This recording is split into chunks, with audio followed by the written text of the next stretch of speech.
प्यारे विद्यार्थी, एक बार पुनः स्वागत आप सभी का। हम शुरू करने जा रहे हैं अध्याय 2 का भाग 4।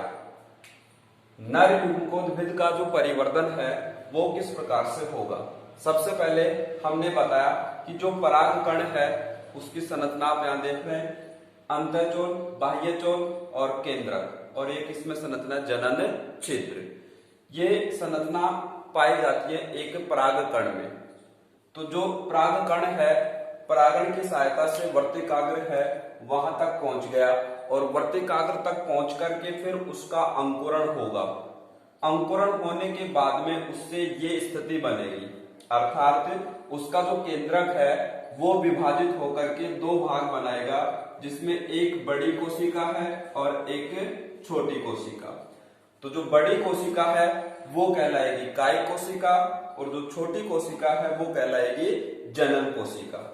तो ये अंकुरित जो परागकण है उससे दो प्रकार की कोशिकाएं बन गई। अब यहाँ पर एक संरचना थी जिसको हमने नाम दिया था जनन छिद्र।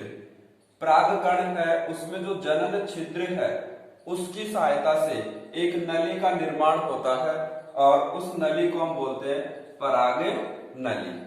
ठीक है, तो इस प्रकार से एक अंकुरित जो परागकण है वो दो नर युग्मक बनाता है, और ये जो प्रक्रिया है वही कहलाती है नर युग्मकोद्भिद का परिवर्तन। ठीक है, सबसे पहले हमने संरचना बताई किसकी, परागकण की संरचना। केंद्रक है, कोई भी कोशिका है उसमें कोशिका द्रव्य है, बाह्य भित्ति बाह्यचोल, आंतरिक जो भित्ति है वो कहलाएगी अंतःचोल। एक गैप होता है थोड़ा, वो कहलाता है जनन छिद्र। और ये जो जनन छिद्र संरचना है वहां से एक पराग नली बनती है। तो पहले तो कौन सा चरण है, सबसे पहले दो कोशिकाएं बनेगी, केंद्र का विभाजन होगा, दो प्रकार की कोशिकाएं बनेगी, एक आकार में बड़ी और एक आकार में छोटी। तो जो कायिक कोशिका है वो तो पराग नली है, उसमें फिर बाद में पहुंच जाएगी। जनन कोशिका है वो जनन छिद्र के द्वारा एक पराग नली बन गई, और उसमें दो क्या बन गए, नर युग्मक। तो ये पूरी प्रक्रिया कहलाती है नर युग्मकोद्भिद का परिवर्तन। फिर जो दूसरा इसका टॉपिक है वो है मादा युग्मकोद्भिद। तो इसमें दो मुख्य छोटे छोटे टॉपिक हैं, उनके बारे में हम पढ़ेंगे, समझाएंगे। मादा युग्मकोद्भिद है तो मादा जननांग है उससे हम शुरू करते हैं। मादा जो जननांग है उसका नाम क्या है, जायांग। और जायांग की जो एक इकाई है उस एक इकाई को क्या कहेंगे, अंडक। अंडक है उसको यहाँ छोटा सा डायग्राम के द्वारा हमने दर्शाया है। अंडक के तीन भाग हैं, कौन कौन से, एक तो सबसे ऊपर का भाग वर्तिकाग्र, एक नलिका रूपी भाग वर्तिका, और नीचे का फूला हुआ भाग अंडाशय। ठीक है, तो किसी भी हम अंडाशय में देखेंगे तो इस प्रकार की संरचनाएं जुड़ी रहती हैं। वो संरचनाएं कौन सी हैं, बीजांड। अंडाशय में क्या उपस्थित है, बीजांड, और बीजांड को ही हम क्या बोलते हैं, गुरु बीजाणु धानी। ठीक है, तो मादा युग्मकोद्भिद में सबसे पहले हमने किसके बारे में बताया, अंडक क्या है। मादा जननांग उसकी एक इकाई है अंडक। अंडक के कितने भाग है, तीन भाग है। नीचे का भाग है फूला हुआ अंडाशय, जो कि बाद में निषेचन के बाद में फल बनाएगा। तो अंडाशय में जो संरचनाएं हैं उनको नाम दिया गया है बीजांड, और बीजांड निषेचन के बाद में बीज बनाएगा, जबकि अंडाशय बनाता है फल। तो बीजांड की जो संरचना है उसका हम अध्ययन करें तो उसमें ये 5 भाग पाए जाते हैं बीजांड की संरचना में। तो ये महत्वपूर्ण टॉपिक है, चित्र के माध्यम से हम समझाएंगे कि बीजांड में कौन कौन सी संरचनाएं हैं। सबसे पहले हम बात करें बीजांड वृंत। यहाँ पर डायग्राम को देखिए आप, ये बीजांड की संरचना को दर्शा रहा है ये डायग्राम। तो बीजांड की जो संरचना है उसमें सबसे बाहर की ओर एक ये नीचे की ओर पतली संरचना देख रहे हैं आप, जिससे बीजांड है अंडाशय के भित्ति है उससे जुड़ा रहता है, उसको क्या बोलेंगे? बीजांड व्रंत। ठीक है। फिर बाहरी जो परत है, ये जो परत देख रहे हैं आप, वो बीजांड आवरण कह सकते हैं या अध्यावरण कह सकते हैं।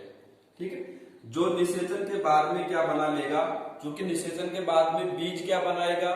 बीजांड बनाएगा बीज, और अध्यावरण है वो बीज का आवरण बना लेगा।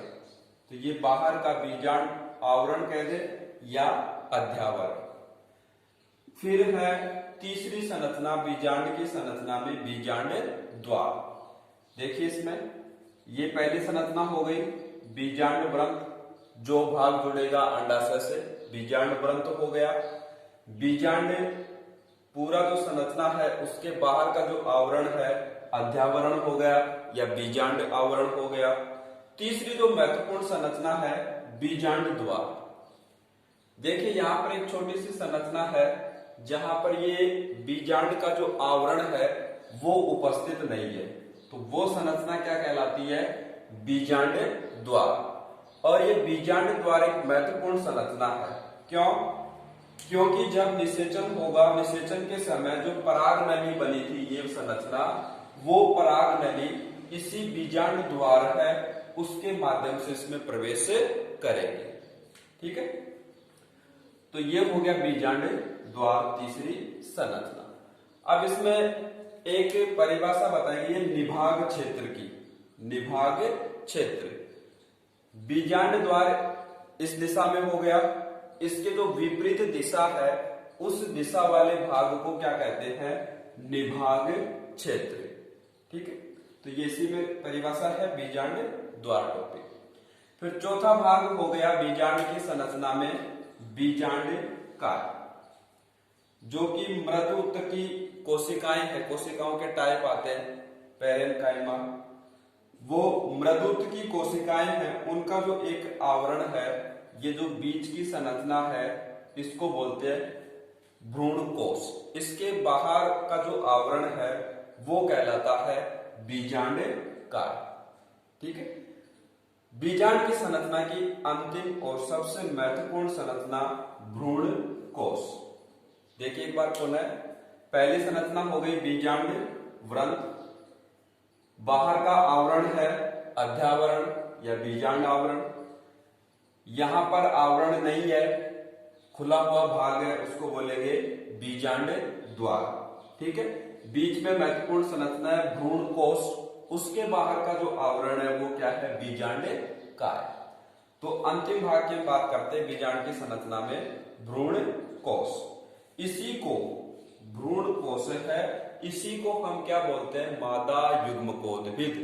तो ये पढ़ना था हमें, तो शुरुआत करते करते हम इस तक पहुंच गए, मादा युग्मकोद्भिद। जो भ्रूण कोश है वो मादा युग्मकोद्भिद है। ठीक है। अब उसमें कौन कौन से भाग है, उसकी कैसी संरचना है, तो उसको अलग से यहां पर हमने दर्शाया इसको नीचे। बीज का जो भाग है भ्रूण कोश, तो भ्रूण कोश है, एक प्रश्न आता है कि जो भ्रूण कोश है कितने कोशिकीय और कितने केंद्रकीय अवस्था है? तो इसमें कोशिकीय आंसर आएगा 7 कोशिकीय और केंद्रक आंसर आएगा 8 केंद्रीय। कैसे, वह भी आप संरचना से समझ जाएंगे। भ्रूण कोश है, उसमें पहले हमने 2 क्षेत्र बताए, एक तो कौन सा? बीजांड द्वार की ओर वाला क्षेत्र, और एक बीजांड द्वार के विपरीत वाला क्षेत्र। विपरीत वाला जो क्षेत्र है उसको हम क्या बोलेंगे?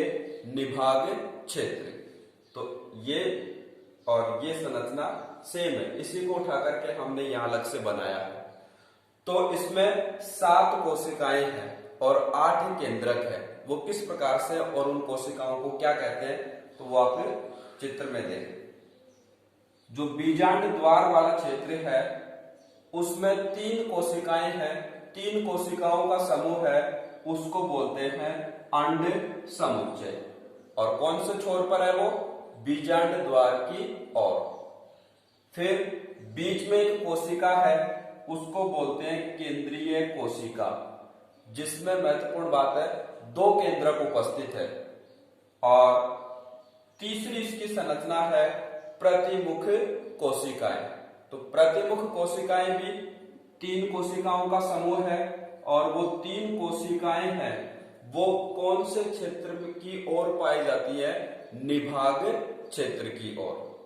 ठीक है, तो एक बार पुनः देखें। बीजांड की जो संरचना है, बीजांड व्रंत, बीजांड जिस भाग से अंडाशय में जुड़ा हुआ है वो कौन सा भाग हो गया? बीजांड व्रंत। बीजांड के चारों ओर का आवरण अध्यावरण या बीजांड द्वार या बीजांड आवरण, और अध्यावरण क्या बनाएगा? निषेचन के बाद में बीज का आवरण बनाएगा। तीसरी संरचना, जहां पर बीजांड आवरण या अध्यावरण नहीं है वो संरचना कौन सी है? बीजांड द्वार। ये भी महत्वपूर्ण संरचना है। क्यों? क्योंकि निषेचन के समय पराग नली बीजांड द्वार के माध्यम से ही भ्रूण कोश उसमें प्रवेश करती है। चौथा भाग होगा बीजांड का, जो भ्रूण कोश संरचना है 5वीं, उसके बाहर का आवरण है वो क्या है? बीजांड का। और 5वीं महत्वपूर्ण संरचना भ्रूण कोश, जिसी को हम क्या कहते हैं? मादा युग्मकोद्भिद। तो ये जो मादा युग्मकोद्भिद है 7 कोशिकीय और 8 केंद्रीय अवस्था है। कैसे? वो आप डायग्राम में देख सकते हैं। बीजांड द्वार की ओर वाला क्षेत्र है, उसमें 3 कोशिकाओं का समूह है, वो कहलाएगा अंड समुच्चय। एक मध्य में कोशिका है, वो कहलाती है केंद्रीय कोशिका, और 3 कोशिकाओं का समूह निभाग क्षेत्र की ओर है, जिसको बोलते हैं क्या? प्रतिमुख कोशिकाएं। तो इस प्रकार से 3 + 3 + 1 7 कोशिकीय अवस्था। इन कोशिकाओं में एक केंद्रक है, अंड समुच्चय वाली कोशिकाओं में। प्रतिमुख कोशिकाएं हैं, उनमें भी एक केंद्रक है। जो केंद्रीय कोशिका है उसमें 2 केंद्रक है। इस प्रकार से एक भ्रूणकोश 7 कोशिकीय एवं 8 केंद्रकीय संरचना होती है।